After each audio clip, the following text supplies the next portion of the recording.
আজকে আনুমানিক 4:50 দিকে আমার মা আমার বড় ভাইয়ের বাড়ি থেকে আমার বাড়িতে আইতেছিল।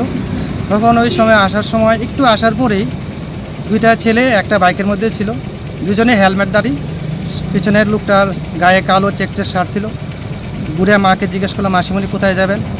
তখন মা বললো, আমার ছোটো ছেলে বাড়িতে যাব। মা যখন এইভাবে ঘুরলো তখন মার চেনটা টান দিয়ে ও নিয়ে গেল। সঙ্গে সঙ্গে মা বললো কী করলো, আর ও একটা চাকু বের করে মাকে ধরলো, ঠাইট মেরে ফেলবো, করে চলে গেল বাইক দিয়ে। কি বাইক ছিল? অ্যাপাচি সাদা কালারের অ্যাপাচি বাইক। আর কারোর চিনা গেছে এরকম? না, একটা মাথাতে হেলমেট দেওয়া ছিল, মা চিনতে পারেনি। বা সাইকেলের নম্বরটা কিছু পাওয়া গেছে? সাইকেলের নম্বর তো নেই মনে হয়। আপনার সিসি ক্যামেরা চেক করছি? সিসি ক্যামেরা চেক করেছি, সাদা কালারের একটা অ্যাপাচি ছিল।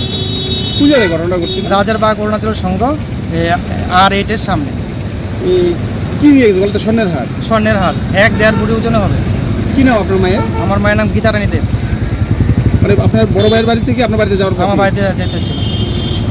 পুলিশে খবর দিয়েছিলেন? হ্যাঁ, পুলিশে খবর দেওয়া হয়েছে, এখন এইমাত্র পুলিশ গেছে। আমি আইতাছি, আমার কই যাবেন গো মারছি আর বুলার মাঝে মু আইতাছি, এর মধ্যে আমাদের টান দিয়ে লাইছি গেছে বুলার গো।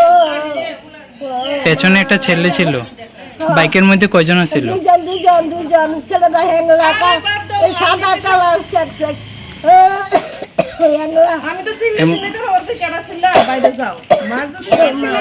মুখের মধ্যে কি মাস্ক বাঁধা ছিল? মুখের মধ্যে কি মাস্ক বাঁধা অবস্থায় আছিল? না না, মাস্ক আছে না, খালি মুখ হ্যাংলা ধরবো না, কালা না, সাদা চেক চেক সাদা একটা ফ্যাশন একটা। মুখের মধ্যে কিছু দেওয়া ছিল না এমনি? মুখে ছিল না।